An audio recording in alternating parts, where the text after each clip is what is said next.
Welcome, everybody. My name is Mina Jane, and I'm the director of the Ashland Public Library in Massachusetts of the US, if you are coming to us from across the pond, as KJ Charles is. We are happy to have this series called What's on Your TBR Pile. And KJ actually was the inspiration for this because when we met her in January, she just had so many book recommendations. And at one point we were talking about, wouldn't it be fun if that's just all we did? And then we're like, lightning. We were like, we're going to do this. So thank you, KJ, for that, because we've been having a ball doing this for the last few months.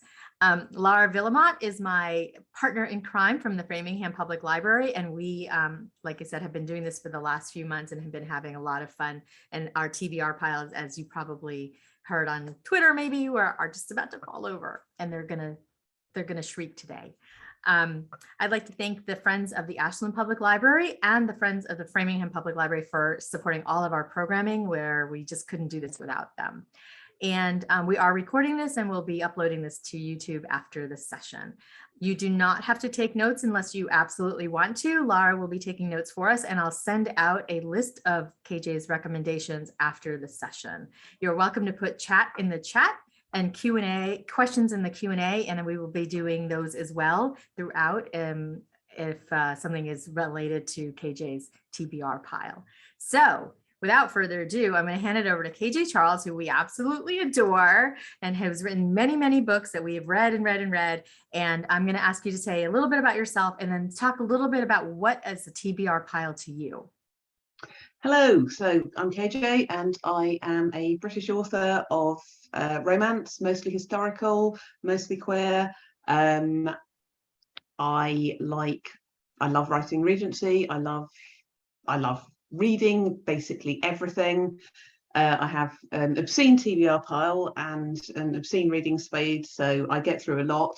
And my interests are wide-ranging, so hopefully I can talk about something that you're going to love. So I was thinking before this morning, I was thinking a lot about this and about what is on my TBR pile and why it's on my TBR pile, because I've just been on holiday, I was saying, and I did the thing that I think probably everyone who's listening to this does, which is I looked at my TBR pile on my Kobo, which is about 30 books, and then I bought about 10 more books, just in case I ran out.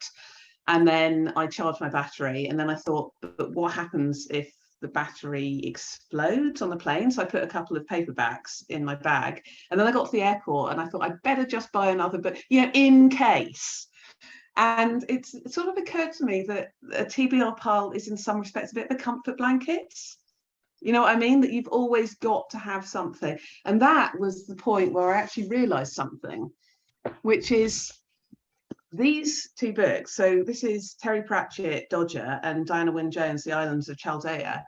And these are the two books by two authors who meant an immense amount to me. I grew up as a child, on Diana Wynne Jones, who is one of the great fantasy writers of all time. And Terry Pratchett basically took over that role. I read everything as soon as they came out throughout my teens, 20s, 30s. And both of those authors are now dead. But Terry Pratchett had he writes about how basically a person isn't gone until the clock they wound has given its last tick, until the message they sent stops going around the world. And I realized I've actually been hanging on to these two books because I can't bear for there to be never another Terry Pratchett or never another Diana Wynne Jones for me to read.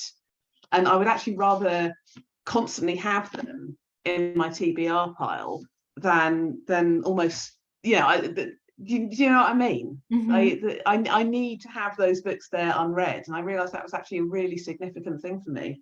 So that was actually a realization that I came to. Mm-hmm. And there's more than that. So for example, I was looking at my TBR pile, and one of the things that's on it, which I imagine many people here have already read, is the new Alexis Hall novel, A Lady for a Duke, which is getting squee reviews everywhere. So I bought that, and I took it on holiday, and I thought I'll read it on the plane over. Then on the plane over, I thought I'm not going to spoil it by reading it on the plane over because planes suck. I'm going to read it on the beach. And I got on the beach. I thought, but I'm on the beach. I'm having such a marvelous time. I don't need to spoil myself with a superb book and being on the beach. I'm going to read it on the plane back, I thought, and I didn't. I am actually hanging on to it because I know I'm going to love it so much that I'm also, it's like having an emotional boost of serotonin just waiting for me. So actually, I feel that my TBR pile, it's like, it's not just a pile of books, it's an emotional control system. Does that sound completely mad? No, and in fact, I think that's so true, because I know, like, when I like move to a new home, I don't feel like I'm home until I have my books around me, whether I've read Yeah. them or not. And some of those books are comfort blankets. Some of those books are books you may never read again, but you need to know they're there. Mhm. Or but needing to have I'm hugging this to myself because Mhm. I know how much I'm going to love it. But then I just scored husband material as an ARC. Oh yeah. So I know. So I'm one of those two. I'm going straight in on. I'm going in on husband material, but I'm probably going to hang on to A Lady for a Duke just a little bit more, just to just to enjoy the feeling of anticipation a bit. Mhm. And I think having a TBR on that is it's quite exciting, isn't it? It is. It is something to look forward to. Like, we have so many books we're reading at in the moment, and then where there's so many authors and books that we're looking forward to in the future. So I think you had mentioned that you have several books that you're looking forward to in the future, including, well, you just got husband material. Yeah, I've got that. And the other one I've been approved for, but I'm just having a bit of technical difficulty with, is the new Jackie Lau, the Unmatchmakers, I believe it's called. I don't know Okay. if you've read Jackie Lau. I love her. She oh no, my God, you've got to. So she writes these like Chinese Canadian characters, and she's got this really well developed world of sort of a very diverse Canadian culture. She writes difficult family backgrounds. She writes really interesting modern heroines. She's, in many ways, she's quite boundary pushing. Like, she's the only, I'm sure someone else has done this, but she's the only author I can think of who's got a heroine who just had an abortion, and it's not a big deal, it's not a plot point, it's not a trauma, it's a thing that she did because it's a thing that women do. Mhm. And she just had an abortion. And it's just such a small few lines in the book and such an important thing to recognize. Mhm. Yeah, so I love Jackie Lau and I hugely recommend her. And she's been self-published for ages, and she's just moved into being published by a big publisher. So Mhm. I'm very excited about this one. I think it looks really exciting.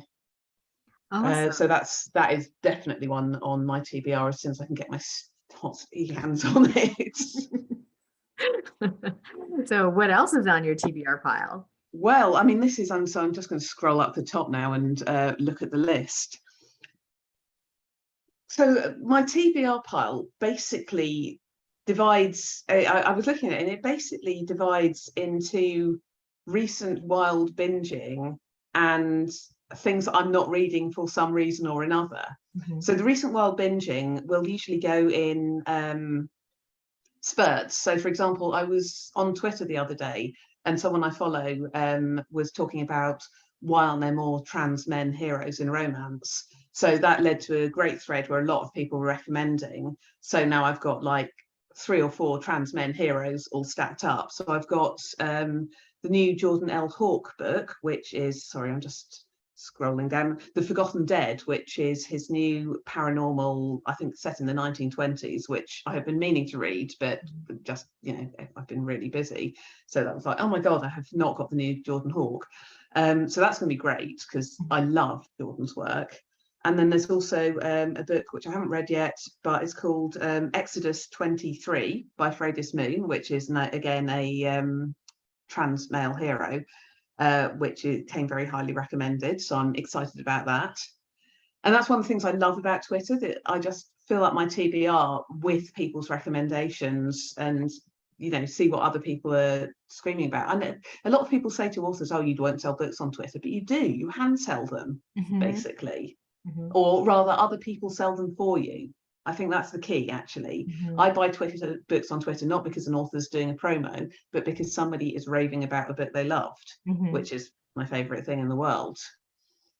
So I've got that is just one of the random things I've got. I have got several I hit a sale that Rebellion Publishing are doing. So I've got 2 queer books that they put on sale for Pride Month. Saint Death's Daughter and Under Fortunate Stars, which are both fantasy novels, which I'm very much looking forward to. And another fantasy novel called The Stardust Thief, because there's so much queer fantasy going on at the moment, which is hugely exciting and, you know, coming from big publishers, which I like. And I've got, you know, many more like things I'm excited about for that. But then it was occurring to me, the other thing I've got a lot of is books I really want to read and yet. And the and yet is very heavily influenced, I think, by COVID, because I don't know, I'm expecting everyone had the same thing. How hard was it to read? I mean, I went through a period where I think it was 3 months I couldn't read a single novel, which is just, and in fact, tell you what I read that actually broke my COVID reading ban. It's The City Inside by Samit Basu, and it's just been released by Tor. And it was a fantastic near future dystopian novel, which doesn't sound like the kind of thing that would break your COVID reading misery, but it really was. He says, there's a line in the book, it goes, she knew the end times were coming, she hadn't realised they'd be multiple choice, which really, such a good line and really hit home. But yeah, so that's just out now, and I hugely recommend that. Samit Basu is an amazing writer. But that sort of broke into my reading slump, but not completely, because for example, I've got Tasha Suri, who is a fantastic British Indian fantasy writer, and her book The Jasmine Throne, which is like a sapphic fantasy novel. I was so excited for that because I loved her previous books, and I just ran into that headlong into my reading slump, stalled out horribly at 4%. And I know I'm going to love this book because I love her writing. Everyone says it's the best book ever. And I'm terrified of starting again because I don't want to, you know, so I know I've just got to get over the fact that I mired myself in it and actually start again with a fresh mind. Do you know what I mean? I do, but I also want to go back to, and somebody said that the author who got her through COVID was KJ Charles. Oh, that's and a sweet. couple Thank people you. said the same. So I want to go back to that TBR thing, because when I'm in a reading slump, I do collect books. And I because I want to read them, but I just can't. I buy books instead of reading them. Yeah. It's virtually the same thing. You're nearly there. Exactly. And then you have all these books and you're like, how am I possibly going to ever read them? So then how did you choose that one that got you out of the slump? What was it about it that got you out? Do you know, I mean, I'd say it's an excellent book, except there's all these excellent books that I couldn't read. I don't even know, because I was thinking I can't read a dark, miserable book because this is awful, and you know, we're in lockdown and I don't want a dark, miserable book. And then it was not miserable, but it's dystopian. I don't know. It was the storytelling. It was something about the writing. I don't know what it was, actually. I think it's really, really hard to tell with reading slumps. Something will take you out. You know, one book that absolutely ought to work for you doesn't, and then another book that you're so on absolutely does. And they're so awful, aren't they? Was the author something like, for me, it'll be an author that there's an auto buy for me that gets me out of the slump. And I think a lot of people are saying that you are their auto buy and gets them out of slump. So is that is that something that happens for you? Well, the problem I have is that I mean, there's authors I absolutely love, but I don't know if anyone's an auto buy or at least an auto magic for me, because I'm despite being a ridiculously voracious reader, I'm also quite picky. So for example, like I was talking about Jordan L. Hawke, who I adore, and like his Widdershins series, absolutely love them, but he's been writing a bunch of shifter books. I can't stand shifters. I mean, I can't do it. I'm not like no disrespect, I just personally cannot do it. I've read exactly one shifter novel that I enjoyed in my entire life, and that was Talia Hibbert. And like, you'd think if anyone other than Talia could get me reading shifters, it would be Jordan, but I just don't like them. Okay. And you know, so that kind of thing. So is there such a thing as an auto buy? Is there? I don't know, because for me it's, you know, and also I mean, this is the other thing. So I'm looking again at this pile, and I've got The Bone Ship's Wake, which is the third of a trilogy called the Tide Child trilogy. Read the first two, absolutely love them, but I'm terrified of starting the third one because I've got an awful feeling that things are going to go horribly wrong, and I just don't have the moral strength. I know that's pathetic. I'm 48 years old. I ought to be able to do this, but I'm genuinely, I just don't. I don't have the moral strength to go through whatever dreadful things are going to happen to the characters. Don't make me do it. It's because they become part of your life, right? Like They for do, the time and that you're reading it. sometimes this is why you need romance, because sometimes you need a guaranteed happy ending, and you don't get that in fantasy. And I love fantasy, but I also, you know, sometimes I just, you know, help me. Life is too hard. Oh, it's funny. So Joe asked this really interesting question about, do you keep a note of why a book is on your TBR pile, or do you just remember? Because occasionally, and I agree with this, Joe, she's baffled by why that's on there. No, I don't keep notes of why. So yeah, I'm similar. Actually, well, never with most of it. I'm remembering. It's generally speaking, it's because it's drifted across my sort of magpie mind. Come down my Twitter feed, and I thought, oh, that looks interesting. Mm-hmm. And sometimes it is because I aspire to be the kind of person who would read this really serious, important literary novel that's got loads of prizes. Those tend to languish on my TBR. I've actually, okay, this is embarrassing. I've actually got 2 TBR folders on my Kobo, and one of them is the books I'm going to read, and one of them is books I know perfectly well I'm never going to read because I bought them and I really ought to read them, but I'm just not going to. Oh. And they're probably books that have won lots of prizes, and I suck. But rather than actually just deleting them and pretending it never happened, I've actually got a folder of shame, basically. And when I die, people will look in there and they'll go, oh, she's got really elevated literary tastes. So just don't tell them when I bought the books. That's hilarious. We are starting to get some questions, but I just wanted to, before we get to them, I wanted to ask you about that's some of the books on your TBR pile. I know you just listed a ton of books on Twitter about the books that you've read recently and really loved. And there's a question about Twitter here that I'm going to follow up on. So if you could talk a little bit about the books you've read recently on holiday that you really liked, we would love to hear those recommendations. Yes, I'm just going to move my thing so I can actually see what they were.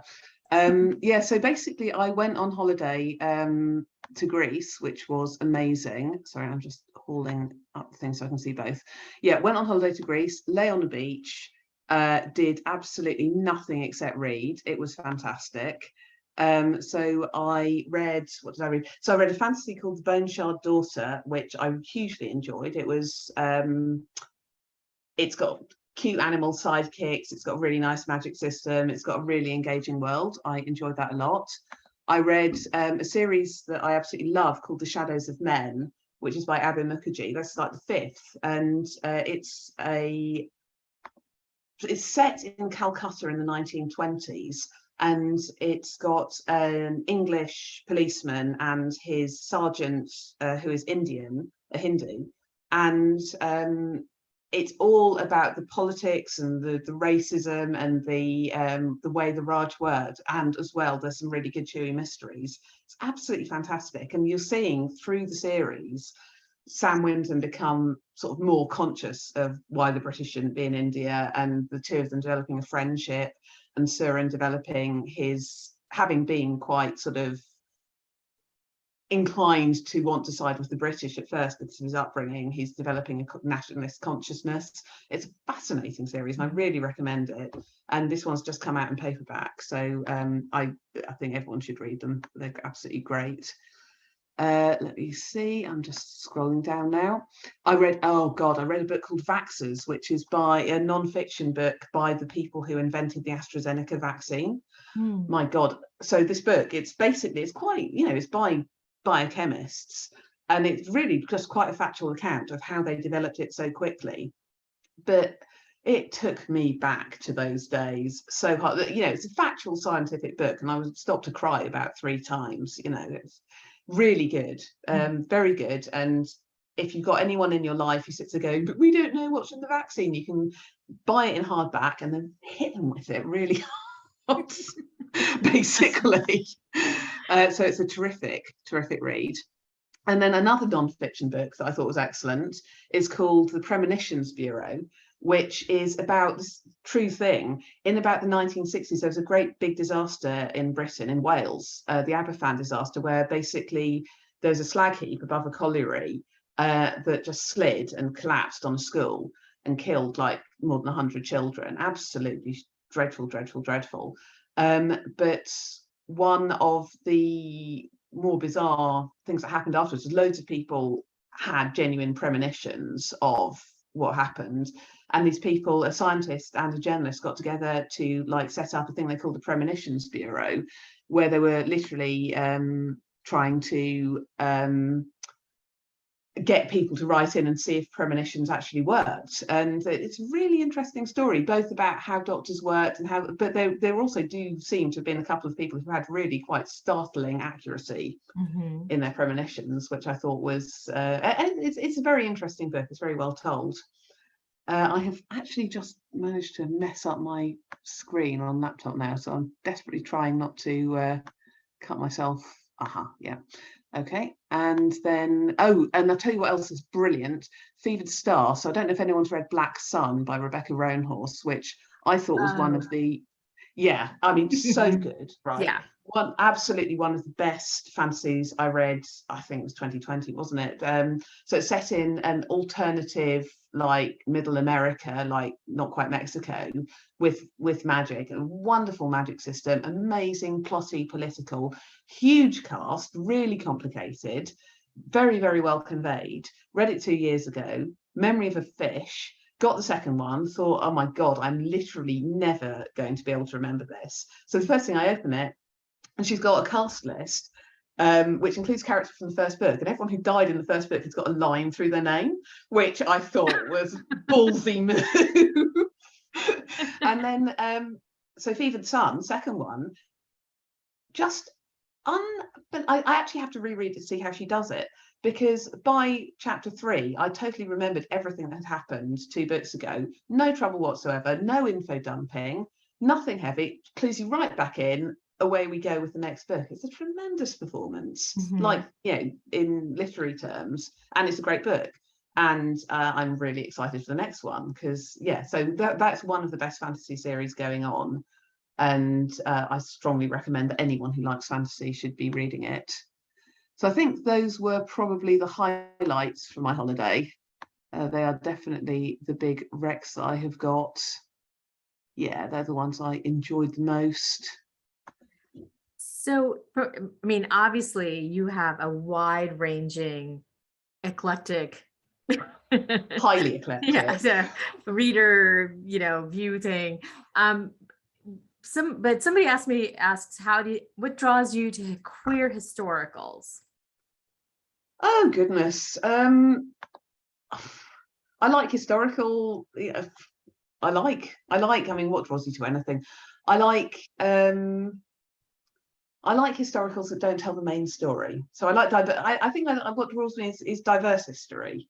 So just not, you know, I obviously had the typical British education in history. So although I did history through to the age of 18, we learned nothing about India at all. You'd think it would be relevant, but no, you learn nothing. There was a one bit on like working class history, working class organisation. Other than that, it was rich white men all the way through. It's rich white men, and it's just so blinkered and so boring and so small and so predictable. And there's just so much more in the world. So that is actually, I like history. I like historicals that tell the other stories. Yeah, I'm not here for balls. I'm not here for, you know, floofiness, and it's dull, frankly. It's playing on easy, and who needs that? Well, I mean, you write queer historicals, and the one thing I generally hear from authors is they don't always read what they write, but you do. Yeah, I'm sort of, I mean, I'd like to read as much as possible. I tend to be very cautious about reviewing in my own genre, because, you know, if I don't like a book, I don't want to sort of get out there going, rah, rah, rah, rah, don't, you know, sort of professional courtesy. But I love I love queer historians. That's why I'm so excited about A Lady for a Duke. But anyone who is out there writing queer, diverse, any non-white cishet historical, I am basically in there. Oh, there's one that I have bought. I'm just gonna dig it up. Yeah, I've just found this book called Masquerade by an author called Anne Shade, which is 1920s Black lesbians in New York, and it looks brilliant. So I've got that racked up. So how do you find these books? Like, do you follow people, or is it really just Twitter, or Honestly, Twitter is the best, because you see a lot of people, a lot of white cishet people sort of going, I'd like to read diversity, but I don't know how. And it's like, well, you've got access to the same internet that the rest of us do. So, you know, it's not. So basically, so a few years ago, I looked at, I read an article where someone said, I looked at what I read and it's all white men. And I looked at my sort of reading and I thought, holy crap. And that's why I actually track everything on Goodreads now, because I do, in fact, do a thing where every month or so, I just look at my top page of Goodreads, last 20 books I read, and I actually go through them and I see the authors that I am reading, and actually count them up and see, you know, oh my God, I'm just reading a lot of X, or I haven't read anything by Y. And I know that could sound really tokenistic, but I don't think it is. I think the point is that we are, the thumb of the world is so heavily on the scales towards the majority, and publishing, you know, we know that publishing is, you know, it's really, really heavily based towards, you know, middle class white men, you know, cis, etc., etc. And I think you actually do have to weight it the other way. You do actually have to actively fight against the fact that the vast majority of the stuff that comes your way is likely to be, you know, the majority stuff. It's not even the majority, it's just the majority of the stuff they publish. So I do feel very strongly that you have to actively go out there and diversify your reading if you're not, if that isn't what's naturally coming to you already. But the way you make it naturally come to you, you know, is find these authors, follow those authors, see who they're reading, follow their recommendations. So my Twitter is basically a constant stream of recommendations of, you know, Black romance and trans romance and queer romance and, you know, this and that, and, you know, all kinds of diverse authors, because that is what's coming through me. And it takes about a few months of curation, and then suddenly you've just got this endless stream of fantastic books coming to you. I mean, you know this, you're a librarian, you know, but that you do have to put the work in, because if you just let the publishers do it, you're not going to find nearly as interesting a range of books, basically. So that actually brings up a really good question that we have in the Q&A of somebody who's not on Twitter, of suggestions of ways to get book recommendations, especially for high quality self-published works. Do you go to book blogs? Do you follow people on Goodreads? Oh, I mean, to be honest, I find Twitter just so much the easiest way to do it. I mean, obviously I couldn't in conscience recommend anyone to go on Twitter because it's a hell site, but you know, if you only follow book people, then you'd probably be all right.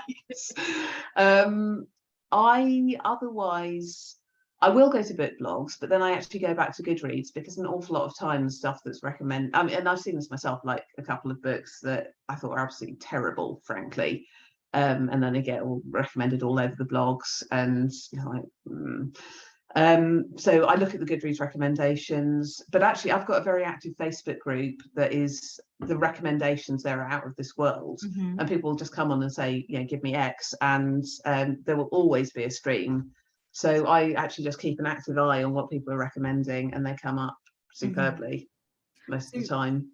So basically it's find authors that you like, that you've read, that you like, that are that have the diversity aspect, and follow them. Yeah, basically, because most people who write diversely read diversely, and most people who, you know, that is actually what it comes down to. And also, most authors love recommending books, because this is what we do. It's our life, you know. We are book lovers. So yeah, I would honestly start with just follow those authors, read the authors they recommend, read more books, never stop reading books, die under a huge pile of books. When it falls on you, that'll be the end of us all. So there's two questions here that I'm going to kind of put together, because you had actually said that you read this wide range. And so Sophie says, do you prefer genre hopping in between reads, which it sounds like you do? And would you rather binge a particular genre or trope back to back, or would you, or other factors that prevent either from being an option? I'm not sure that part, but like, to be honest, I go through these weird obsessive phases. So like possibly last year, although time has no meaning anymore, but I think it was possibly in a lockdown, I went through an Angevin phase, which is like the monarchs of Britain after the Norman conquest, but just before they became the proper Plantagenets. Don't even ask me why. I read like 6 books back to back on the Angevins, like a complete nutter. I don't know. So sometimes I will do that. And just obsessively read the same thing over and over again, and then not read it for ages. So it's quite possible. I've not been big. I've been in a big not romance phase, and looking at my folder on the Kobo, I'm clearly about to go back into a big romance phase. So yes, I'm more likely to do mad binging than genre hopping, I think, as a rule. But then I will actually, I also like nonfiction as a kind of palate cleanser in between fiction. Well, I was going to say that that particular binge sounds very specific. That was a weirdly specific one, even for me. Yeah. Well, I mean, it's fun. And the Crusades. That's the other thing. I did a big one on the Crusades. I had to read, I read like 4 or 5 books on the Crusades. Very good book called The Crusades Through Arab Eyes, which is about the only one in English that I've found. Amin Malouf, I think it's by. But it's basically literally the Crusades, but through the Arab writers at the time, which gives obviously a very different portrait from the the Western presentation of it, but really, really interesting, which is fabulous when I went to Jordan, because and you're looking at actually the places these things happened. So that's marvelous. And I like reading about things that happened in places where I am. That's obviously really important. So my parents live in France, in Cathar country, like the Christian sect that got wiped out by the Christian church, who did a crusade against Christians, because that's how they rolled. And my parents live right in the middle of that, so I've read a series of books on the Cathars, which is very disheartening but very interesting. Wow. So I'm actually interested in the chat right now, because there's a bunch of recommendations there, like this author led me to this author led me to that author. I'm just looking at that. Yeah. But that is exactly how it works. Like I'm a huge Beverly Jenkins fan, like massive, like, and I'm so excited for her new book. But I also, in lockdown, because I mostly read her historicals, but in lockdown I bought the first one of her Blessings series, which is basically set in a small American town, and it's like the best soap opera in the world. Really soap, really, really, really soap.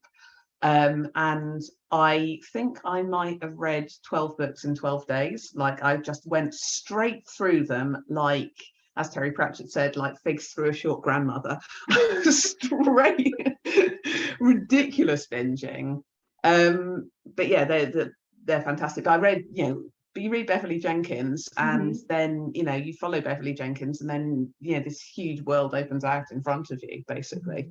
So yeah, authors lead you to authors. Yeah. And I have a question about that, and I have a couple more questions in the Q&A. When, after you have a massive binge like that, do you go into a slump? Because sometimes I do. Sometimes, because it was actually quite hard after binging all the Blessings, because I was like, more blessings. And then if you try and find something exactly like it, it doesn't usually hit the spot. So that is when you need to actually completely jump the tracks, and you need to read. I imagine that the next thing I read was probably a book on the Albigensian Crusade or something like that, just because, variety, spice of life, etc. But also it just keeps you sane. I see people are recommending AJ Demas in the chat. Brilliant, and you need to. Absolutely fantastic historicals set in a an old ancient Mediterranean world. So it's not quite Greece or Rome. It's, you know, hers, but it's so good, so well developed, really vivid, and lovely, lovely stories.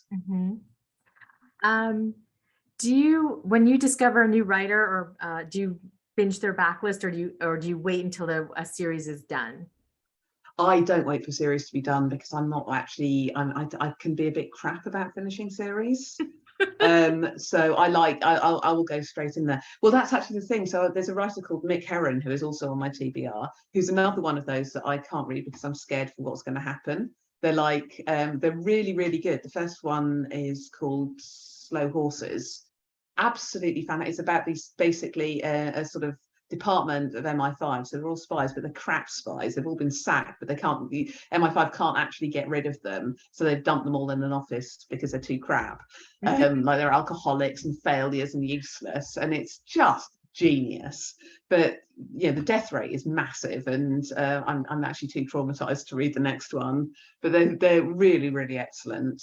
But yeah, so I'm not the best at finishing series, so I will just go out there and buy. But if there's someone I love, I find that I like, and they have got a big backlist, I will just hit into it. I've been working my way through Beverly Jenkins on and off the last few years, with absolute joy.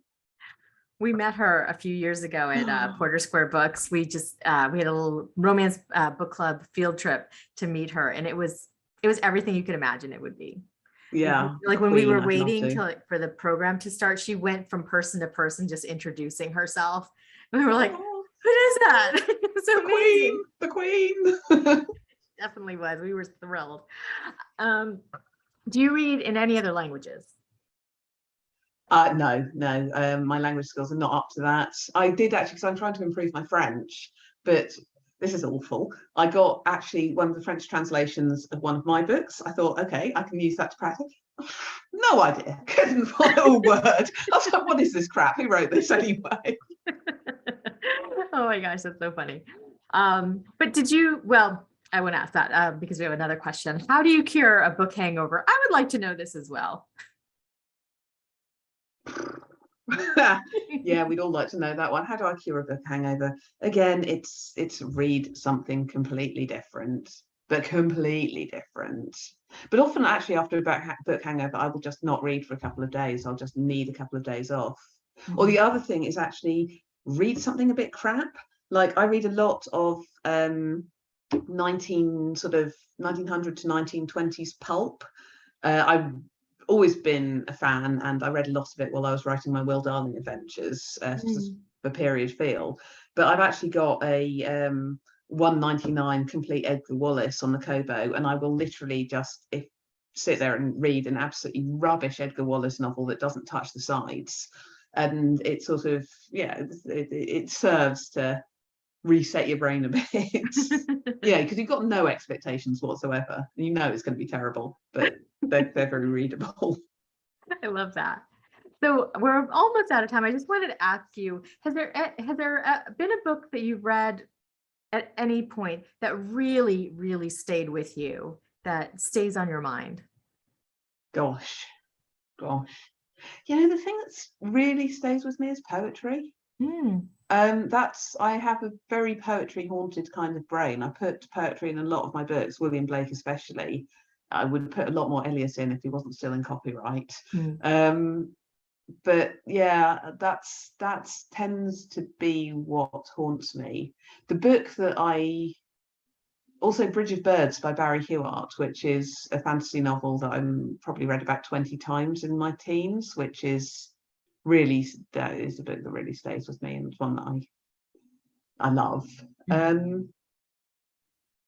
There are, it's snippets really, isn't it? It's like single lines from like Middlemarch or from Dickens or from a lot of things. But I don't know what I do if I have, obviously thought, what book would you bring if you're on desert island, this kind of thing, and I have probably concluded it would be either complete Blake or complete Eliot.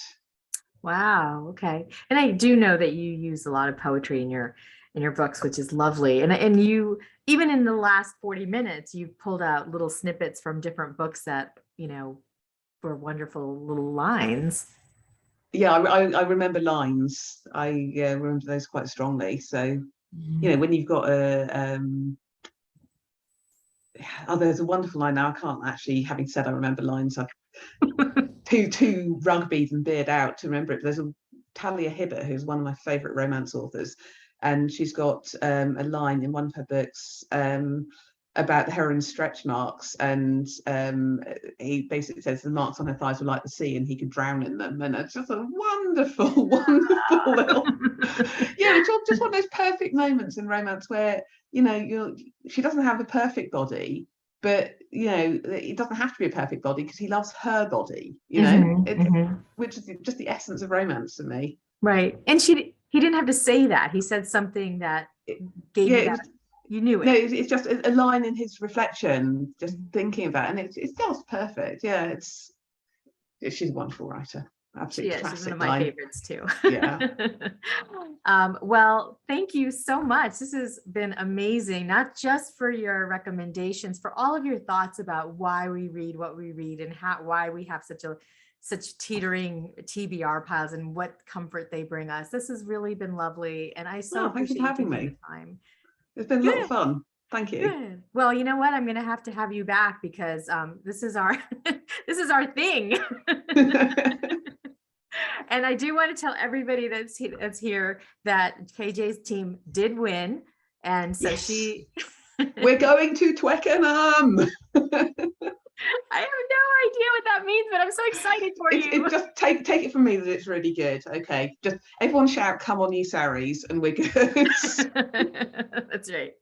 So thank you again, and thank you for everybody for being here. Laura, I don't know how you kept up with those recommendations, but we'll send them out to you afterwards. Yeah, my pleasure. Well, hit me up if you need any top-ups on those, and I can do that. Thank you very much for having me. Oh, thank you so much. And good night, everybody. Have a wonderful day, especially if you're in England. You're going to be going to bed soon. Yeah, basically. All right. Bye, everyone. Bye.